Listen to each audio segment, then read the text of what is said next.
Greg, where are we at with the Victorian government's involvement in the Chinese Belt and Road Initiative? There are many international contributors and members of that initiative, but Victoria, a provincial signatory, it was unusual, and they're copping a bit of flack over it. Well, that's right, Kieran. I think this is a very bad move by Daniel Andrews. There was very significant developments on this front this week. Both Anthony Albanese and Richard Marles, the leader and deputy leader of the Federal Labor Party, have said that the Labor Party, should it get into government, will not sign a Belt Road Initiative Memorandum of Understanding with China. Richard Marles went further and said that Labor would evaluate every Chinese infrastructure proposal on its merits and would engage with caution. Now, Daniel Andrews has done something within the Australian context which is quite wrong, outrageous, and contrary to Australia's national interests here. He has set up a state foreign affairs policy in contradiction of the federal government's foreign affairs policy. So the government and the opposition federally both say, don't sign up to BRI in principle, assess every Chinese proposal on its merits. Now, the reason they say that is because the Belt Road Initiative is a geostrategic power play by China, which has led to very bad outcomes in many parts of the world. Now, if Dan Andrews says he doesn't care, he knows better than the federal government, the Department of Foreign Affairs, all our intelligence agencies, and indeed his own Federal Labor Party, then he has to provide comprehensive foreign affairs analysis of China. So I would say to Dan Andrews, does he agree with China's human rights record, the internment of Uyghurs, the use of forced labour, the suppression of Christians, the jailing of human rights lawyers?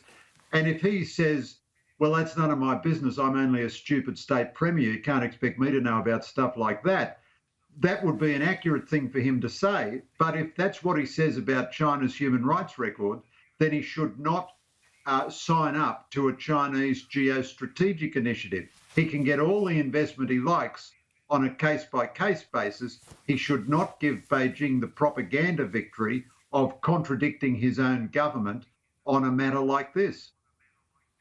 What's your take on the increasingly fierce rhetoric from the United States when it comes to China, and how do you see this playing out over coming months in what is a presidential election year, of course, as well, and this is likely to feature prominently?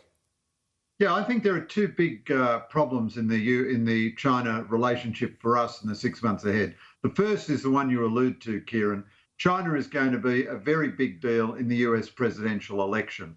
Donald Trump is a nationalist, but also China has done so many things to the Americans in trade and intellectual property theft and so on that both sides of American politics have lost patience with Beijing and no longer want it to get the special deal that it gets under trade rules and so on. So the place of China in the presidential election is a very big problem for us. The other big problem, I think, is what China is going to do to Hong Kong and possibly to Taiwan.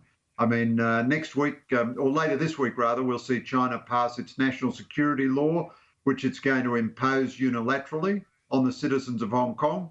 This is a clear breach of the joint declaration, the international treaty which Beijing signed, promising to respect Hong Kong's civil liberties. There'll be protests and conflict. There may well be bloodshed in Hong Kong. Australia will have to say something about this, as it already has. The American Congress will probably take action over it. And Beijing will be extremely unhappy about this too. And I'd love to see Daniel Andrews, as a social democrat and socialist internationalist, say something in solidarity with the people of Hong Kong if he's going to put himself in the middle of foreign policy issues.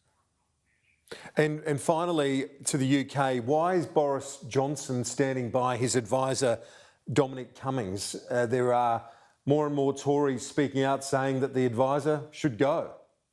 Yeah, I think this is very unfair on Cummings and on Johnson. So I know the Cummings circle pretty well. He is a brilliant and very aggressive advisor, and the enemies of Johnson, the enemies of Brexit and so on would love to get rid of him. Now, his crime is this. His wife, who is a professional journalist, a very capable woman, was so sick that she rang him at work at number 10 Downing Street and said, please come home straight away and look after me. He did that. They have a 4-year-old son. He might then have been 3. And Cummings himself was also by then feeling ill. They had no one to look after their 4-year-old son if they both got too ill to do so. So Cummings said, look, let's bundle ourselves into the car and drive up to Mum and Dad's place where there is a spare cottage where we can self-isolate for a week. And if we get too sick to look after our son, his grandparents will. They did that. They self-isolated for a week. They recovered, so they were through their mandatory isolation period. Then they were a bit wobbly about driving back to London, so they drove out locally, as they were allowed to do under the guidelines at that time, to see that they were okay to drive. The next day they drove back to London, and the next day he was at work. The problem is that in Britain, the media is just as feral and just as partisan as it is in the United States. And you would think Cummings had committed the crime against the Holy Spirit. And what they're accusing him of is breaching the guidelines. But in fact, you're allowed to go to a family network, especially to get help for kids. He was allowed to make the local drive when he did, and he completed his self-isolation for the period that he did.